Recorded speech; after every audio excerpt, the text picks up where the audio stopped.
So welcome everybody. Apologies about that. You can see Vladimir's here today, Vladimir Sachinsky. Going to be talking about food fraud vulnerability assessment and where to find the best, most detailed resources on the planet. So glad to have you all along. Tell us where you're joining from the sidebar. Always great to see you. We've got about 1,550 people registered today. So yeah, I'll hand you over. Oh, sorry, we've got to play the sponsors ads. And then after the sponsors ads, we'll have the... Restarting. Thank you. Okay.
Okay, let's get the slides up. Yep, thank you. Okay, I'll be back for the Q&A later, but for now I'll hand you over to Vladimir. Hello and welcome. Thank you very much. Good day again to all of you food safety friends, and of course welcome to today's topic about food fraud and where to find some useful resources to build your vulnerability assessment. I tried to comply one presentation for you today, and I will try in 1 hour to show you the resources that I have used in many times to build a food fraud vulnerability assessment for the smaller companies and big companies. And I'm talking about the resources where you can find what type of food frauds can happen for the ingredients, how you can check these, how you can check the authenticity of the food. So I hope that you will enjoy. Also keep in mind that this presentation is the part of the bigger training that we are also providing. This is a bigger training of 4 hours, and at the end of today's presentation I will also give you some inputs how you can apply for this bigger training, where we talk directly about the food defense, about the food fraud, about all the ways how you can implement it, and we give additional resources for you to do it. Probably all of you already know me, and again I want to thank you for this number of participants that are today here. I have been working with IFSQN for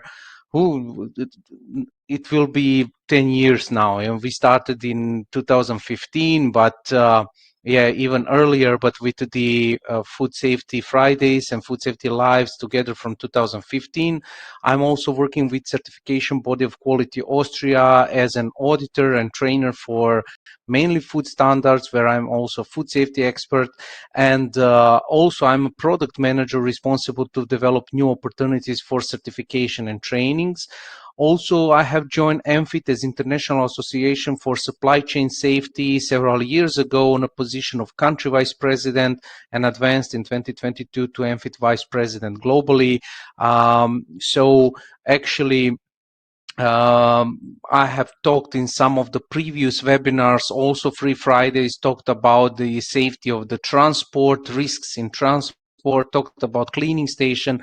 So please go also and look at these webinars. It's really, really interesting, and talking about new challenges in supply chain of food safety. I also have my own channel on YouTube where I talk additionally about food safety, but some interesting modern things, and I call you also to go there and also to connect with me on LinkedIn. I will be happy to talk with you if you have any further questions. Okay, so let's go to our topic for today. You probably already know what is a food fraud, and this is not a new challenge. You know, since prehistoric times, humans have altered the state of food to extend its longevity or improve its taste. So at least as early as 300,000 years ago, early humans had harnessed fire to cook and conserve meat, and later determined that salt could be added to preserve meat without cooking. In ancient Rome and Greece, wine was often mixed with honey, herbs, spices, and even salt water, chalk, or lead, which served as both a sweetener and a preservative. Over time, the act of adulterating food for economic gain began to emerge. During the Middle Ages, imported spices were quite valuable. Due to their high prices and limited supply, merchants sometimes combine spices with numerous cheap substitutes such as ground nutshells, peat seeds, juniper berries, stones, or dust. So in response, trade guilds were formed to supervise the quality of products and prevent the adulteration of food, and laws were drafted throughout Europe to regulate the quality of bread, wine, milk, butter, and meat. Following the Reformation, however, the influence of guilds waned, and along with them their laws. During 18th and 19th centuries, as the United States shifted from an agricultural to an industrial economy and urbanization disconnected people from food production, the debasement of food for profit became rampant. Milk was often watered down and colored with chalk or plaster, which are the substances which were also added to bulk up flour. Lead was added to wine and beer, and coffee, tea, and spices were routinely mixed with dirt, sand, or other leaves. Although a number of laws forbade harmful substances from being added to food, they were thought to enforce since there were no dependable tests to prove the existence of pollutants. In 1820, a chemist by the name Frederick Acum drew attention to numerous cases of food tampering when his book, A Treatise on Adulterations of Food and Culinary Poisons, was published. By this time, microscopes could detect difference between ingredients, and chemical reactions were able to identify the existence of toxic substances. So nevertheless, the increasing number of urban dwellers were reliant on others for food, which was often transported great distance with primitive refrigeration and poor sanitation, and the practice of adding dangerous additives to extend the food shelf life just continued. And when we talk about the safety of our food supply, it greatly improved over the last century. Food fraud involving causes of dilution, substitution, mislabeling continue to persist within the global food industry. So as processed food with multiple ingredients are increasingly sourced from numerous countries and the supply chain has become more complex, tracing the sources of contamination, intentional or not, has become a significant challenge.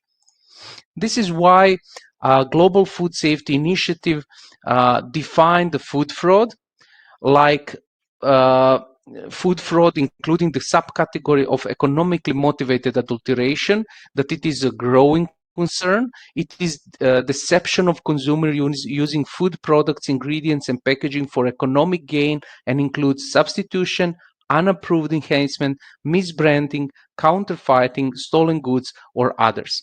GFSI also said that the food fraud is a collective term encompassing the deliberate and intentional substitution, addition, tampering, or misrepresentation of food ingredients, of food packaging, labeling, product information, or false misleading statements made about product for economic gain that could impact consumer health.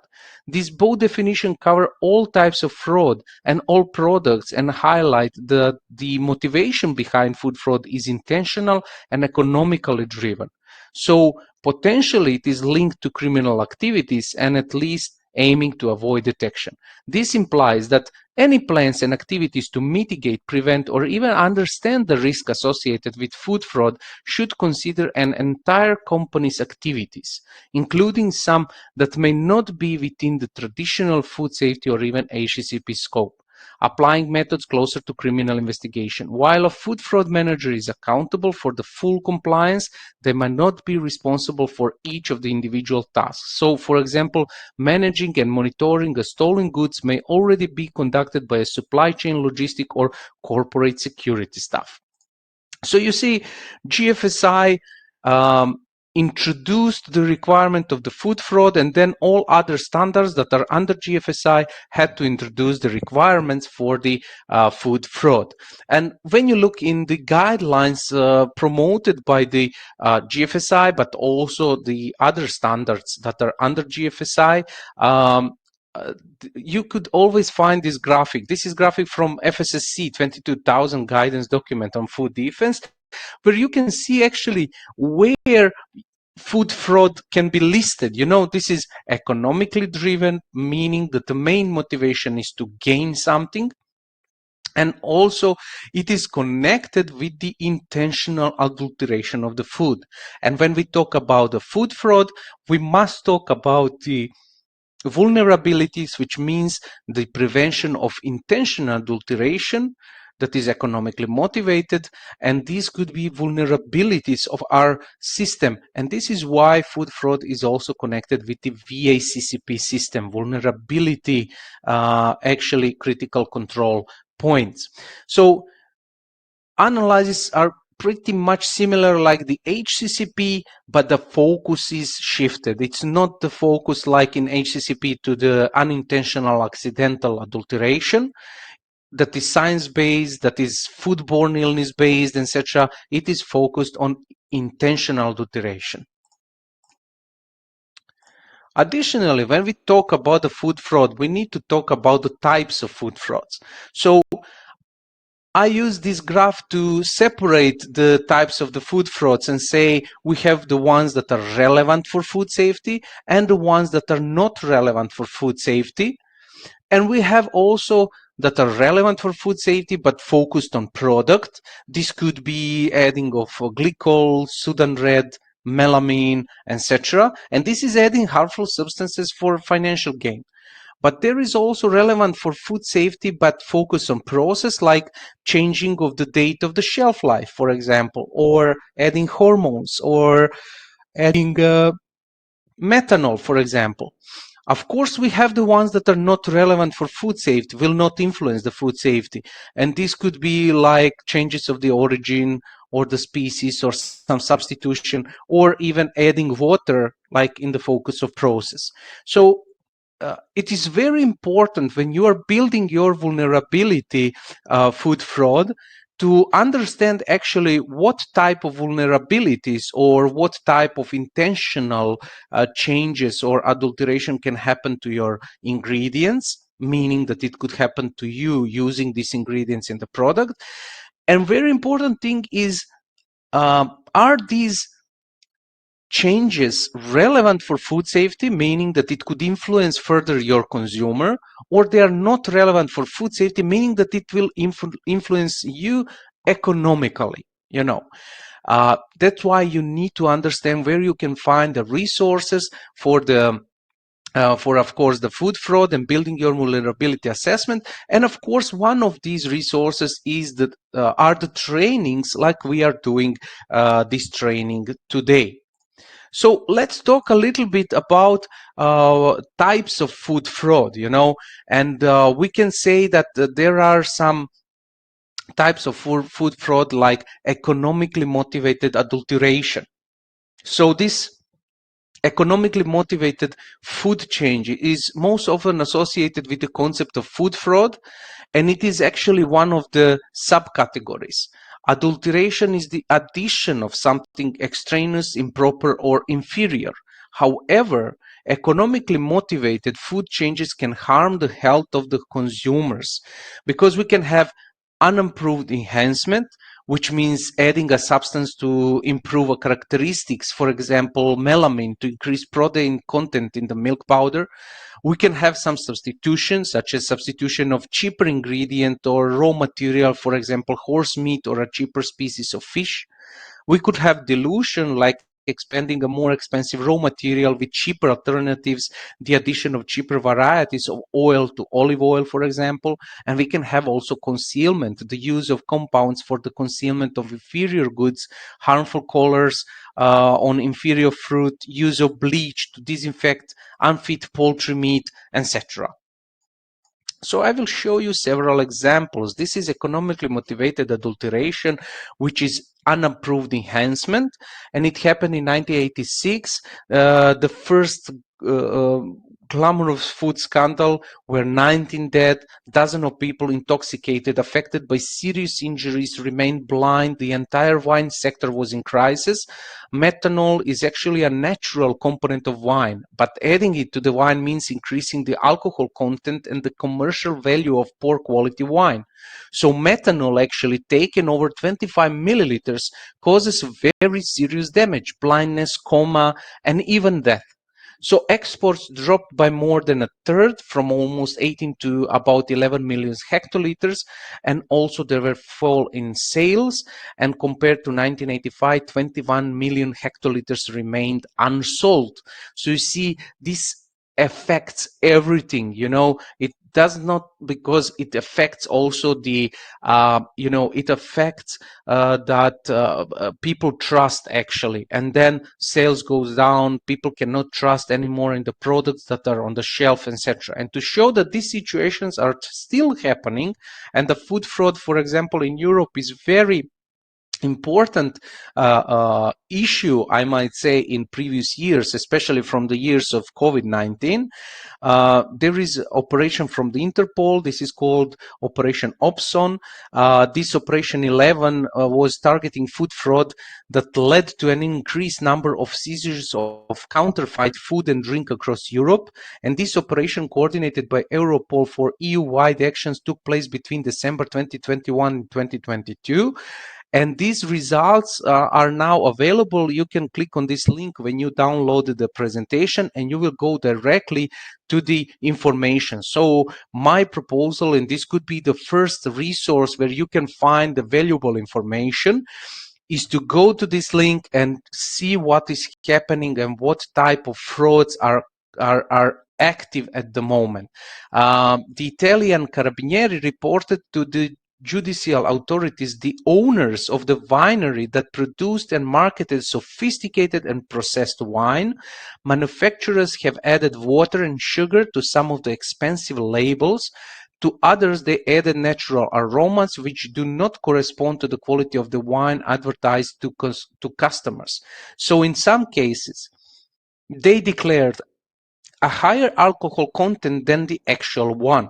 So Italian authorities seized the winery, 11 motor vehicles, and 1 million liters of wine. So they prevented that this wine comes to the market. So you see, the situation hasn't changed.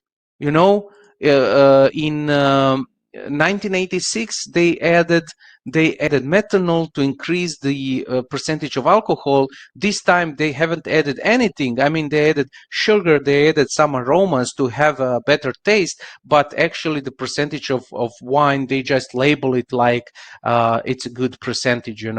And this was bad because you had to pay a really high price for this wine. So the situation from 1986, it goes and it's focused on the food safety, which could influence the health, and the situation from 2022 influence your pocket, and this is really, really bad. situation with the olive oil, researchers found that olive oil, even an extra virgin kind, is the most adulterated food, usually cut by hazelnut oil, which could be a problem because there could be a nut allergy, and it is not, of course, labeled. And then there could be some situations that are connected with food safety issues. Other imposter ingredients include corn oil, sunflower oil, peanut oil, or whatever is cheaper at that moment. Then we could have some situations like, again, mozzarella milk-free. This is concealment using of some compounds. And again, this was with milk-free mozzarella produced by using almost exclusively unacceptable raw materials such as casein, butter, and cheeses expired or expiring. They actually returned it from the market and then reprocess it and make something that looks like mozzarella. So this was the, again, situation with economically motivated adulteration. Of course, the food fraud isn't only that you are dealing with the product. There could be that the aim of fraudulent activity is to deceive the consumer. So there could be some other situations like counterfeiting, maybe passing off inferior goods as established brands for financial gain. This could be through the creation of counterfeit packaging and products, or the theft of genuine packaging materials. Then there could be a fraudulent labeling, such as incorrect provenance, expired date code, non-organic being sold as organic, non-halal meat labeled as halal, etc. And also there could be a gray market. This includes genuine products sold through routes which are unauthorized, unofficial, or unintended by the manufacturer. So what happens actually is that excess quantities of legitimate product are made in excess of agreed volumes for sale on the gray market. Stolen legitimate products may also end up for sale on the gray market, and the black market involves the buying and selling of goods in an, of course, illegal manner. Additional things, some texts, for example, like PAS 96, included threats of espionage and cybercrime. This could be also food fraud because the focus is to have economical gain. So espionage, for example, theft of confidential recipe information or other intellectual property. However, there is a need for caution here, as although the threat may not have an immediate impact on the product, it may lead to future counterfeiting, which could cause potential upset to the consumer and loss to the company through brand damage and financial loss. Cybercrime, for example, is targeting of website sales, which are now very active. So it could happen that you have some frauds that these websites are not legitimate. You pay some money and it's taken, but they are selling food products, and one of the sources that I use to show you this and to really show you the examples of or to groups of food fraud is the very good book that I can recommend to you. You will have to buy it, and you have it here. Source: it is the Assessing Threat Vulnerability for Food Defense, Technic K Consulting Ltd and Adele Adams Associated Ltd. This is really great book.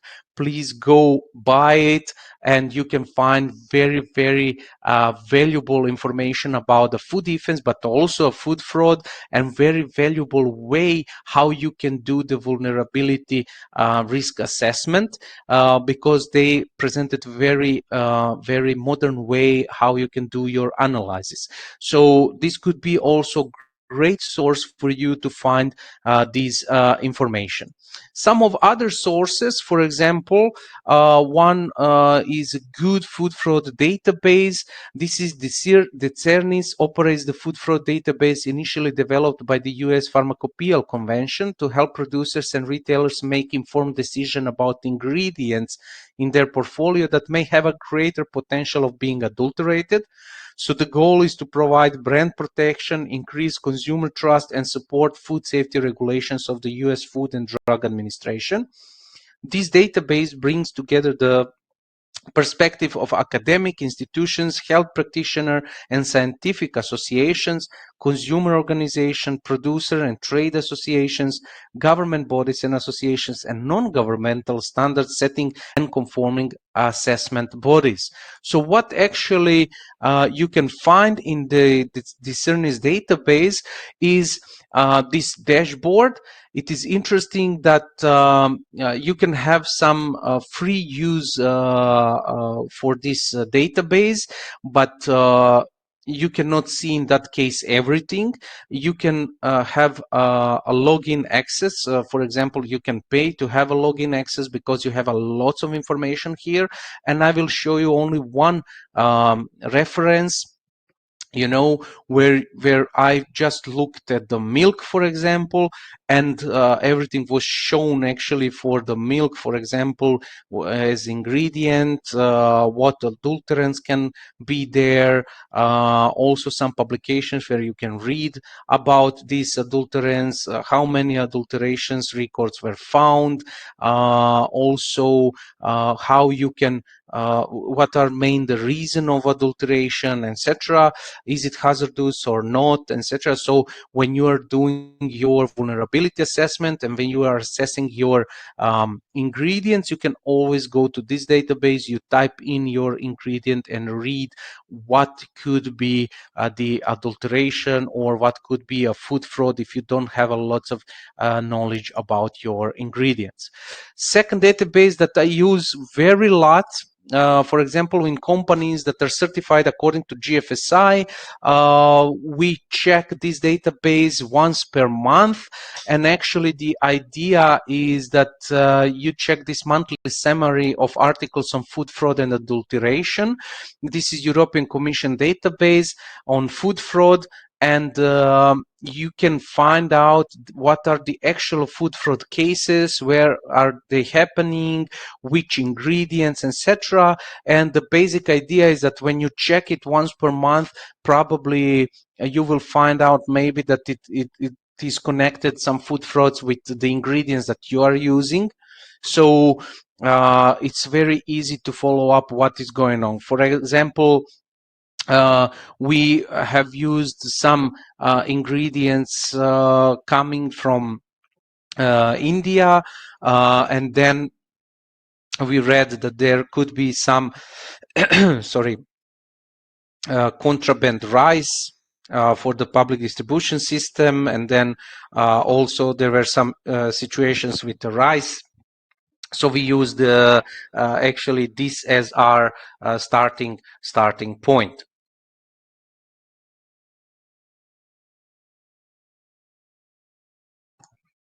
And this could be a very useful database also for you. So practically, if you follow this link, when you download this presentation, you follow the link on your left side down, and you will go to the page with these monthly reports. Probably you can have a newsletters also from EU Commission with this monthly report, so that you can read what is going on with your ingredients. And this is very important for your database on food fraud.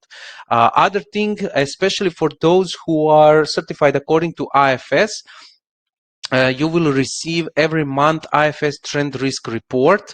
And sorry, this is only for those who are IFS. FSSA is building their own database, but IFS have their own, let's say, specialty for the ones who are certified according to the IFS. They get this IFS trend risk report, and I just downloaded one which is from April 2023, where you can find a lot of information on food fraud cases, and even what was the reason, country, what was detected, and you have the link to the information, or actually to the news, to see what actually is happening.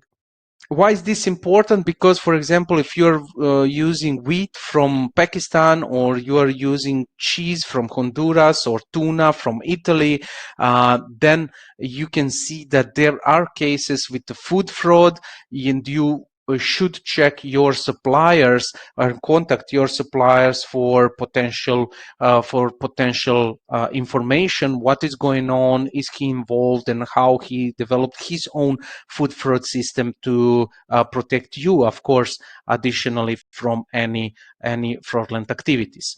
Additionally, also for more details, you can use World Factbook of Food. I think that for all types of groups of food, you will need some access, but some of them are also free. I found here some example to show you for baby food.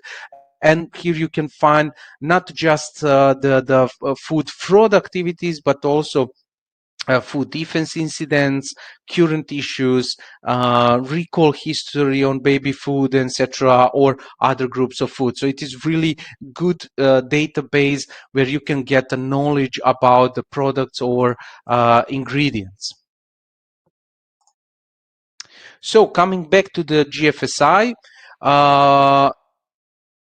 as we mentioned, all standards or the certification schemes that are benchmark according to the GFSI need to implement the requirement of the food fraud. So one of the requirements that could be implemented are based on the text from the GFSI saying that the food fraud vulnerability assessment, the standard shall require that the organization has a documented food fraud vulnerability assessment procedure in place to identify potential vulnerability and prioritize food fraud mitigation measures. Of course, the standard shall require that the organization has a documented plan in place that specifies the measures the organization has implemented to mitigate the public health risk from the identified food fraud vulnerabilities. And then the standard shall require that the organization's food fraud mitigation plan shall be supported by the organization's food safety management system. So this is a benchmarking document, GFSI. This means that all other standards need to comply with this benchmarking rule, and this is why I just separated for you. I have here only the versions that are active at the moment. From next year, probably I know that IFS 8, FSSC version 6 are out, and from the January 2023, the certification will be according to new versions. But I must say that this food fraud requirements are not significantly changed in the new versions. So, for example, if we look at the IFS or the FSSC, you again see here that we have to define some responsibilities for food fraud vulnerability assessment mitigation plan that should be clearly defined. You also need to have a documented food fraud vulnerability assessment saying that it needs to include all raw materials, ingredients, packaging materials, and also outsourced processes that could influence the risk and fraudulent activity in relation to substitution, mislabeling, adulteration, or counterfeiting. And then at the end, you should have a documented food fraud mitigation plan. And this food fraud vulnerability assessment needs to be reviewed at least annually or in the period of 12 months. So this is in the standards requirement.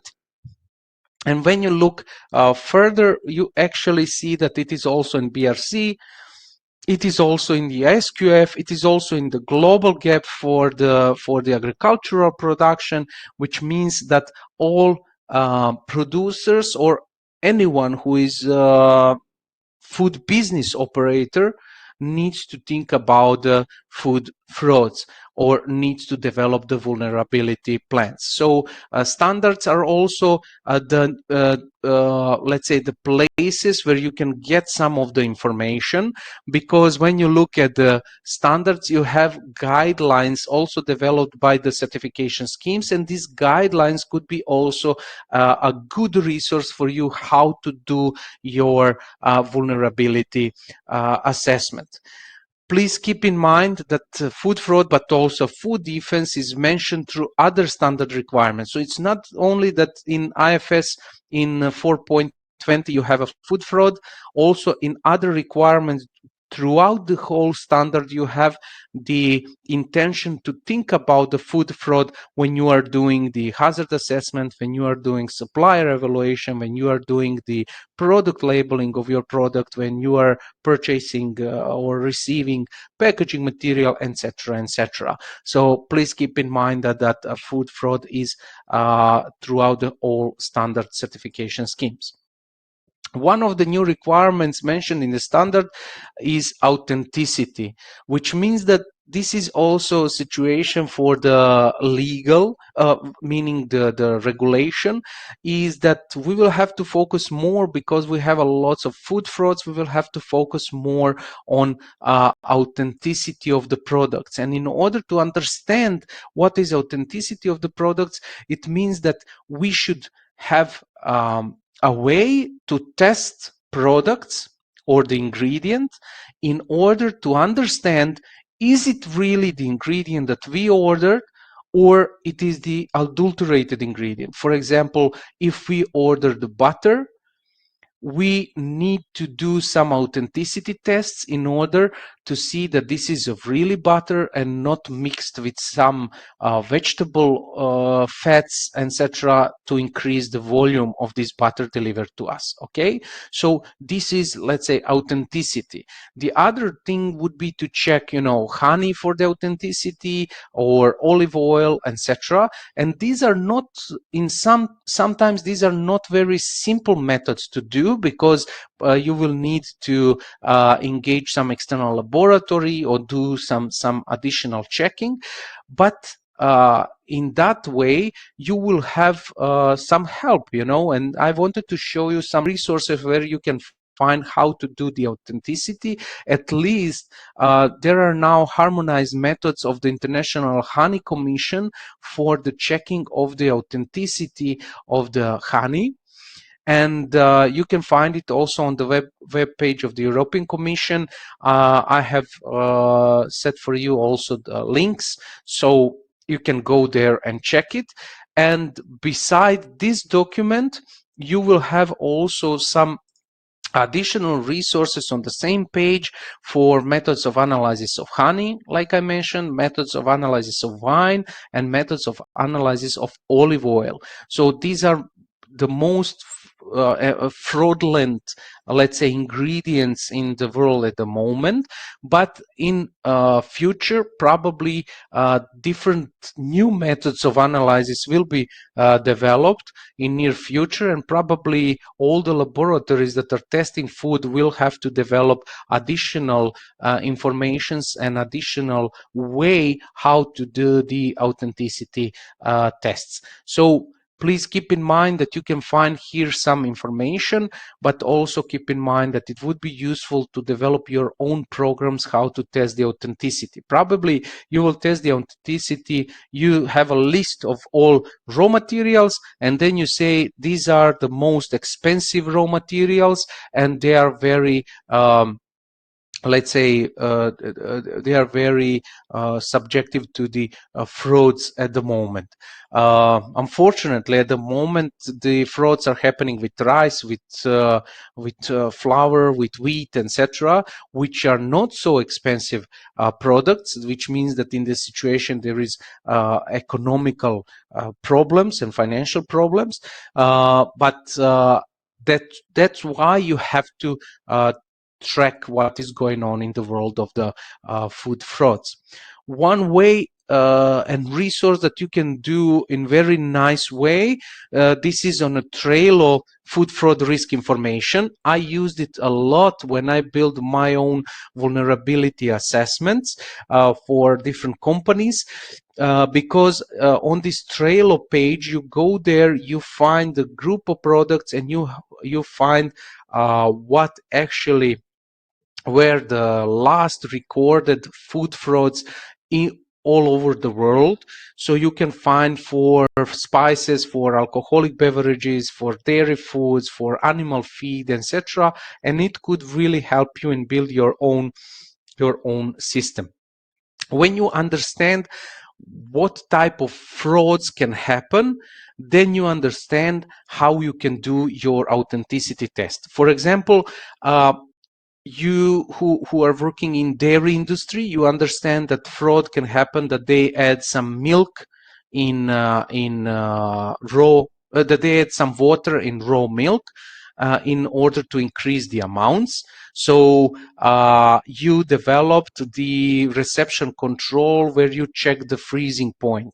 You know, the freezing point of milk is changed when you add water, and that's how you see that the water is added to the milk. So this is very simple authenticity test that you can do, and this is one way how you can build your system. This means that in the future you should have these simple tests in order to detect, you know, potential changes of the products delivered to you.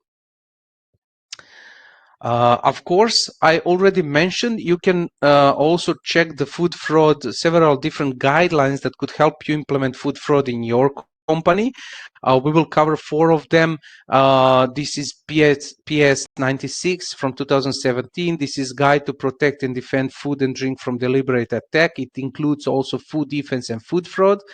Then you have a really good document, guidance document, FSSC 22000, which is free on the website of the FSSC for food fraud mitigation. IFS Food version 6 product fraud guideline for implementation, also available on the IFS website. And then you have Food Marketing Institute SQF food fraud guidance document for sites and auditors, also free, that you can find and see how you can build your vulnerability assessment. You go on their sites and download it for free. Yeah? This is also very useful.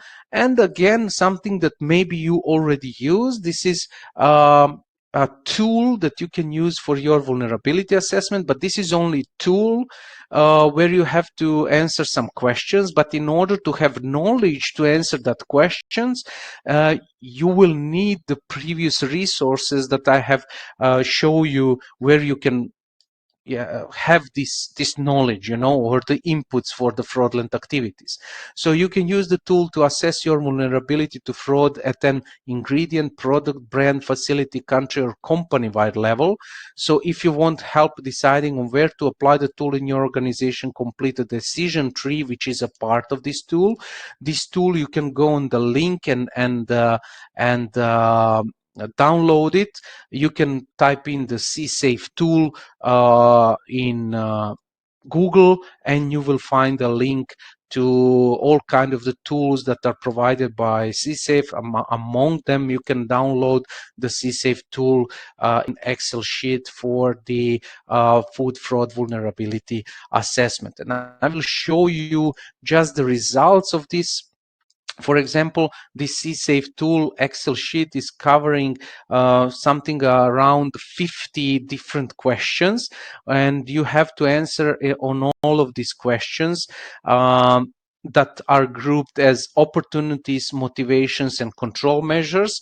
When you answer on all of these questions, and trust me, in order to answer these questions, you will need to build your own food fraud team from employees that could really understand the system, ingredients, suppliers, your product and your market, and also your food safety system, in order that you can really comprehensively answer the questions. After you answer all of these questions, the result will be shown in this spider web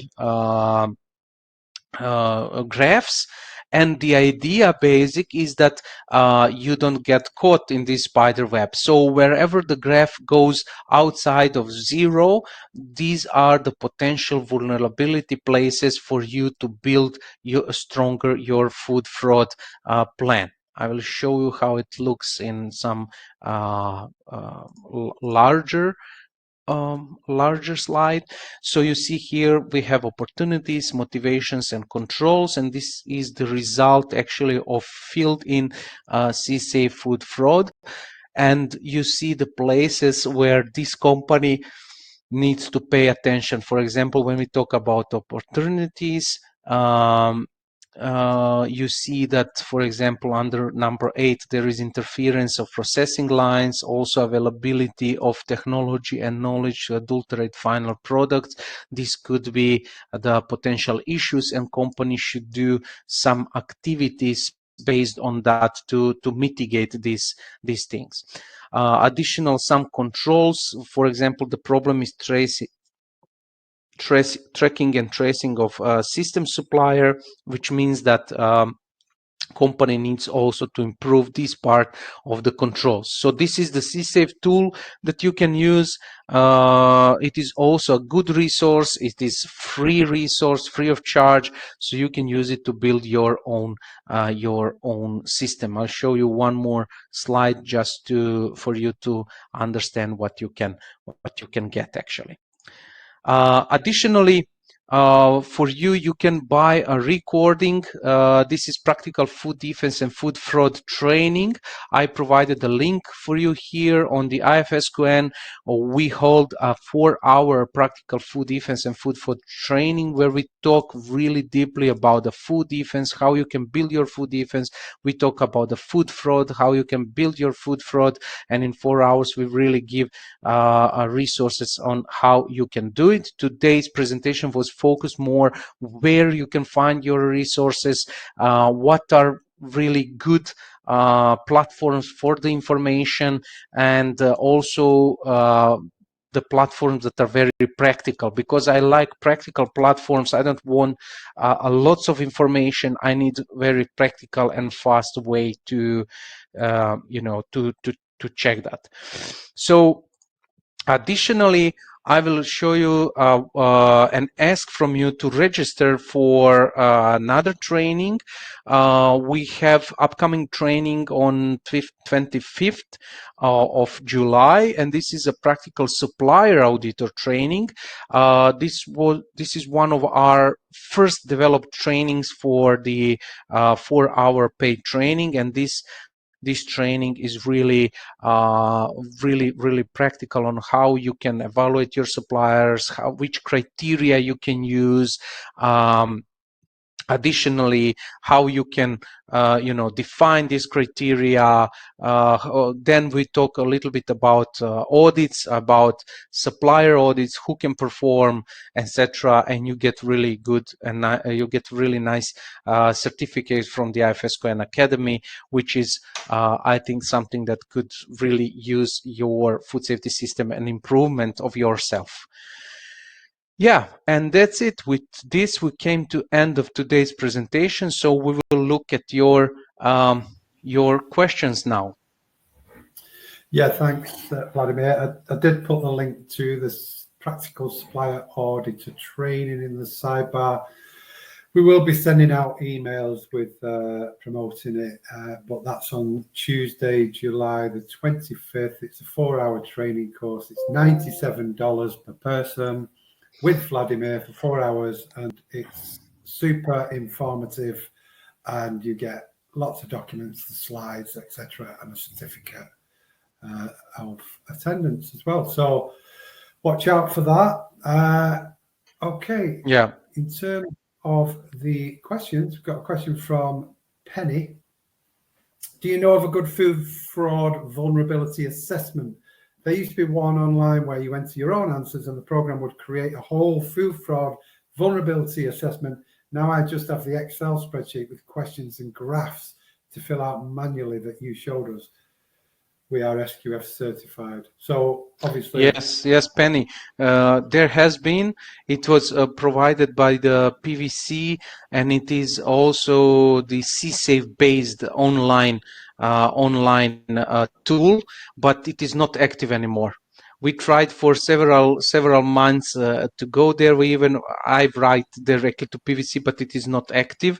So only that you have now free is the Excel spreadsheet with questions and graphs to fill out manually. Yeah,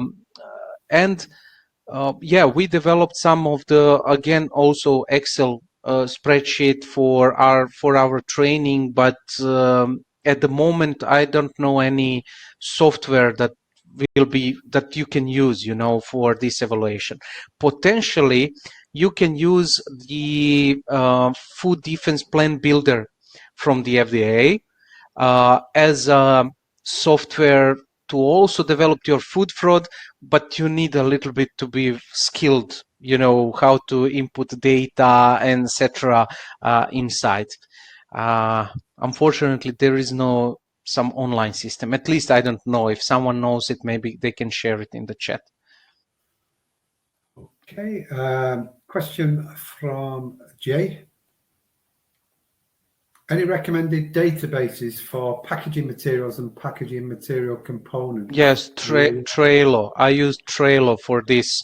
I already showed you a slide with this, and you have the link there. So it was very useful for me when I did the assessing of the packaging material components and packaging materials. Okay. Question from Dr. Mohammed. In developing countries like Bangladesh, how will we mitigate food fraud means how we may start the activities to mitigate food fraud? In developing countries, the same way as in developed countries. Put completely the same way. You first do the vulnerability assessment to see which ingredients could be problematic. Then you pay more attention on first testing these ingredients on your reception and control on your reception. Probably in developed countries, in developing countries, you will not have any laboratory that could do the testing, but there are even some very easy tests that you can do to test the authenticity. For example, if you are testing some let's say product that are powdered products, they have their own when you do the test on the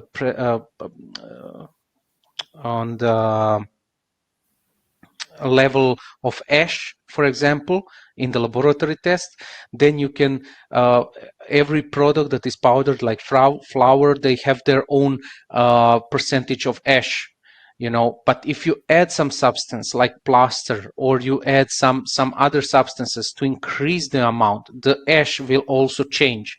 And this could be very simple test of the authenticity for very cheap money, so there could be some ways how you can do this. And of course, you need to build a really strong system of suppliers and really trustworthy suppliers. If they are not certified according to some GFSI standards, then you should go and do your own audits of these suppliers. Yeah, let's go next. Okay.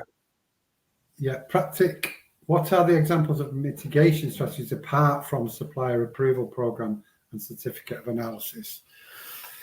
Well, Pratik, this is very big answer that we cannot answer right now, because mitigation strategies will develop from your vulnerability assessment. So it will quite depend what your vulnerability assessment shows.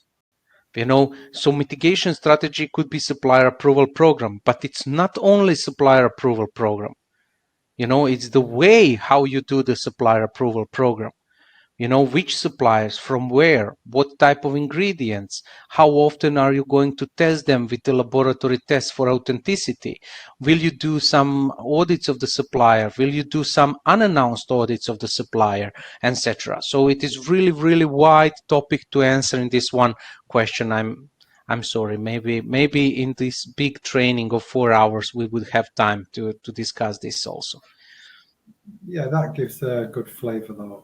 Anastasia, can someone get a certification for food fraud in order to be qualified in that field, such as the certificate that someone can get for HACCP or ISO that gives you the ability to use it as a food inspector? So any recognized training? Yeah, Anastasia, there are no trainings, like accredited, for example, that you would say, okay, this is, I don't know, accredited training, IRCA or something like that for food fraud. But there are a lots of trainings provided by certification bodies. And also there are trainings provided by us on the IFSQN. This could be a training of half day or whole day for the food fraud, which is quite sufficient to get the information needed to be qualified in that field. Of course, you should have some previous knowledge working in the food industry, understanding a little bit technology, processing, ingredients, etc. And then you build on that understanding of the food fraud. Okay. Question from Risper. Any ideas linked to risk assessment trainings or in-house trainings? Yeah, we already shared some but Yeah. which risk assessment? Do you mean risk assessment like for system, or you mean vulnerability assessment? Risper. Okay, whatever. You have also the IFSQN website. You can go there. We have lots of trainings offered, for free trainings, but also online trainings. So you can go there and check it. Okay, Carlito. In a restaurant, especially in the hotel restaurant, how should we know that there is no food fraud? Well, actually, you should develop, Carlito, your system so strong that you check all the ingredients. The harder thing for you is actually that you are getting a lots of ingredients from wholesalers or retailers. Probably it is in the hotel. Then you should have a trustful suppliers, and you should follow this information to see which type of food frauds are happening in the world at the moment. One of the things that you can do is that you ask for each of ingredients that are coming to you, especially the expensive ingredients, that you have from these suppliers the certificates that they are GFSI certified under some of the standards of GFSI. This means that they have to have a food fraud system. If they are not certified according to any of these, maybe you can ask them what they are doing regarding the food frauds, how they are controlling that, etc. Okay, question from, okay, another one from Pratik. What kind of documents can we request to confirm raw meat authenticity? So Pratik, first thing that you request from your suppliers is the specification of raw material. And this specification should be done in a detailed way and conformed with you, which means that every time they deliver the raw meat to you, they have to deliver this raw meat according to that specification. So for example, if this raw meat is frozen, one of the food frauds that they can do is to inject some additional water before freezing in this meat and then freeze it and then increase the amount, and then when they deliver to you, you have the agreed amount that they deliver to you. But when you defrost it, you also measure it, and then you measure the amount of water actually which is added inside after defrosting. And this could be one of the problematics with the raw meat, for example. Additional thing would be to deliver you the origin of the meat, which is for you very important, that there is no mixing of some meat, some different types of meat. And one of the best things is that you get a meat in, let's say, bigger pieces. Not the, half of animal, but for example, the macro confection, so that you see the product, you see how it looks like, that it is a specific characteristic of the animal, of the type of meat, etc. The smaller meat you're getting, if it's a minced meat, the harder for you to detect the authenticity of that meat. It could be mixed with who knows, whatever. And additionally, what you can do is that you can do some unannounced laboratory tests.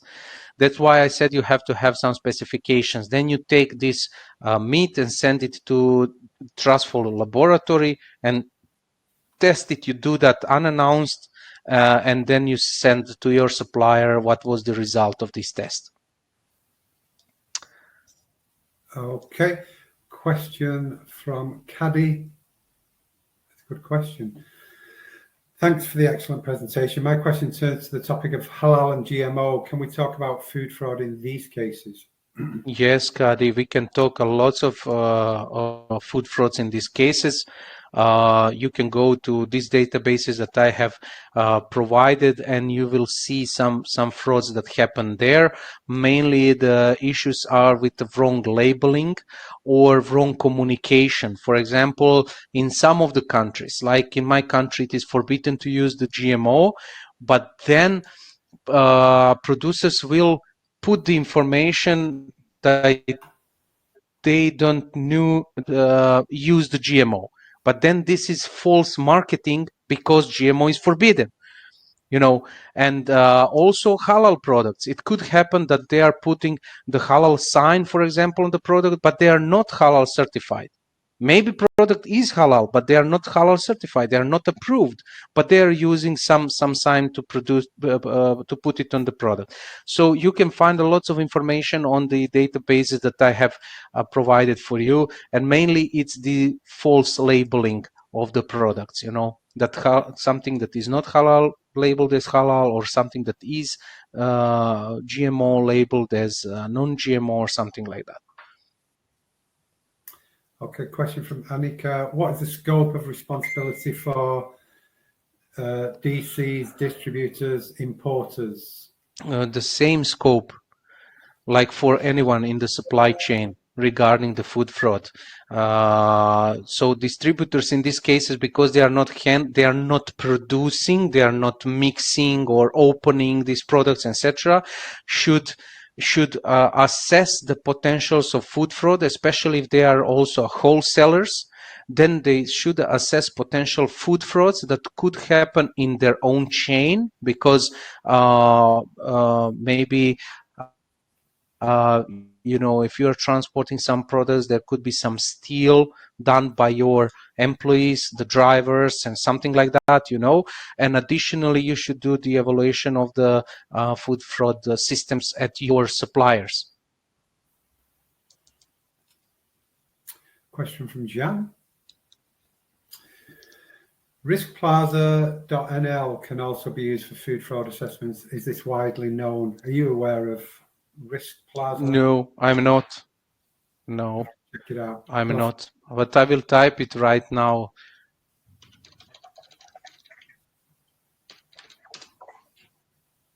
And check it. Yeah.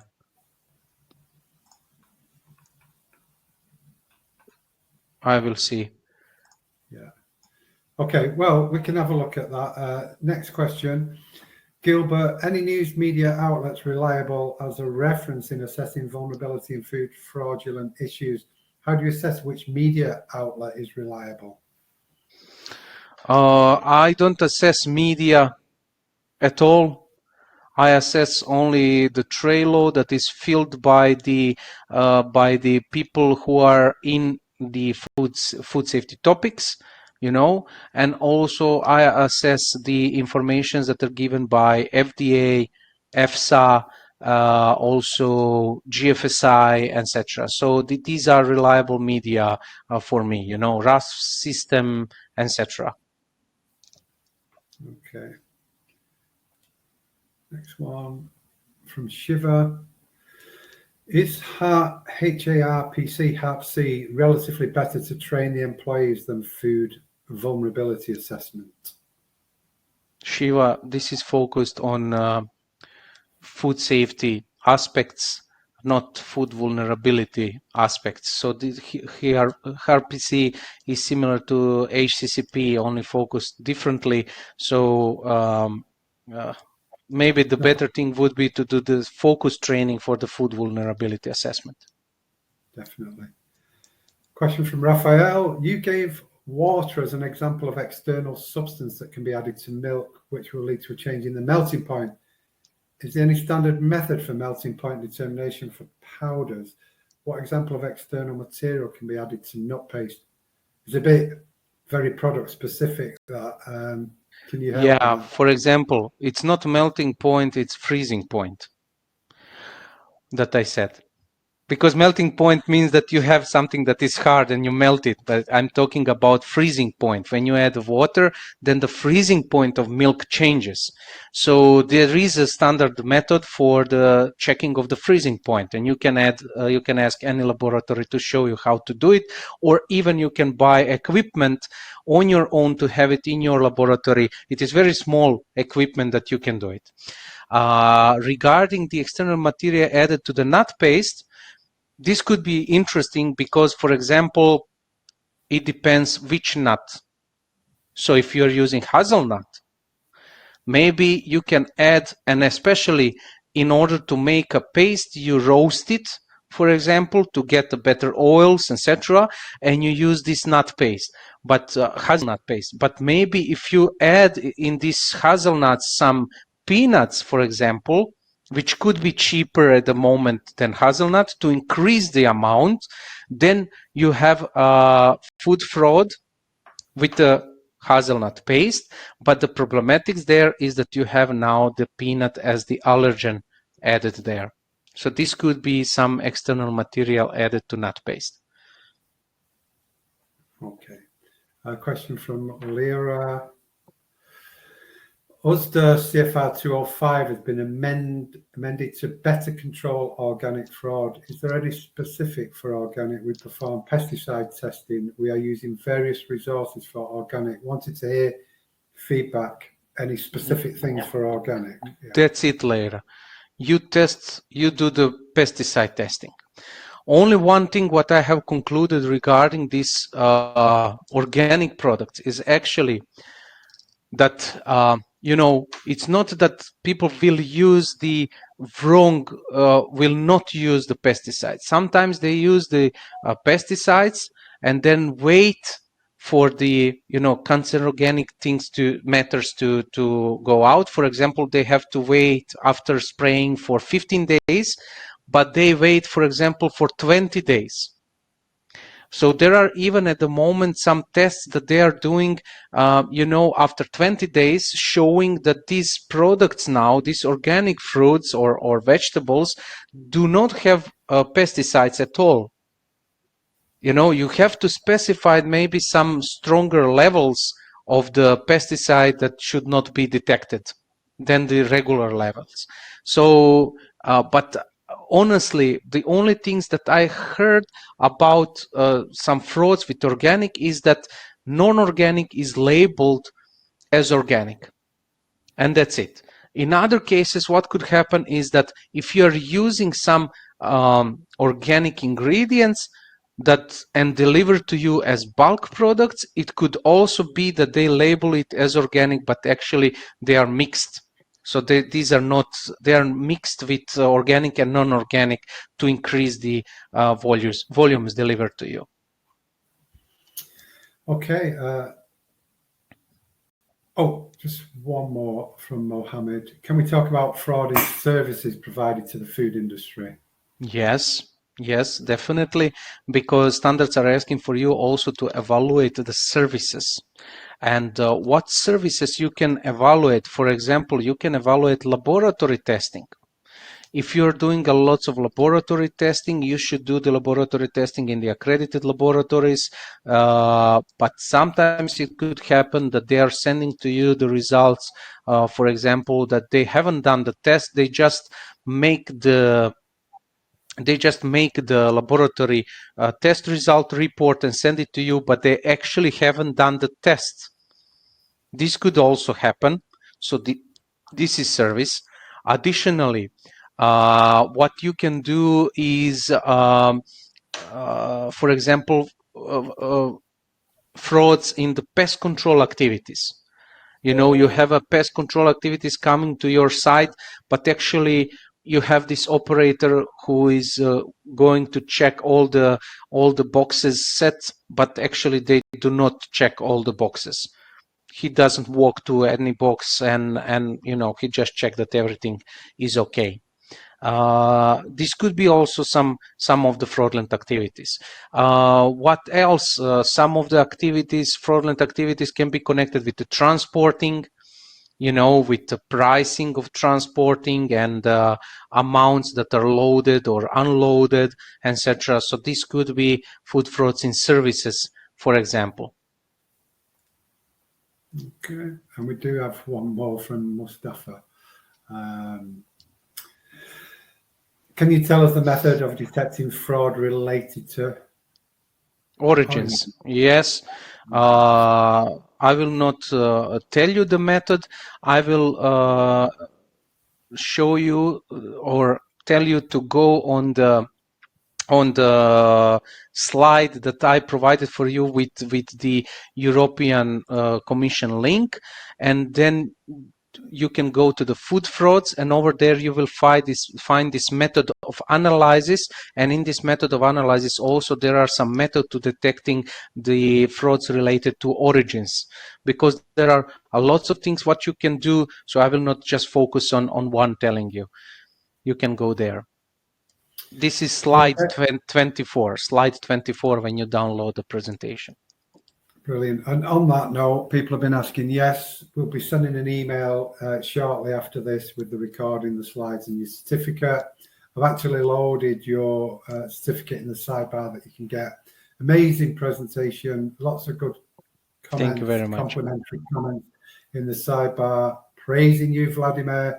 You always deliver such great presentations with amazing content and the references to go away and research and things that you can use practically, and then they get the answers as well. So what more can you want for a 1 hour free webinar? Yeah, definitely. With Vladimir and IFSQN.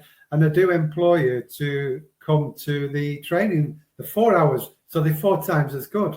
All the same stuff, but just 4 times as good. So yeah, definitely. Sign up to the Supplier Auditor training, and we'll see you on the 25th of July. So thanks very much, Vladimir.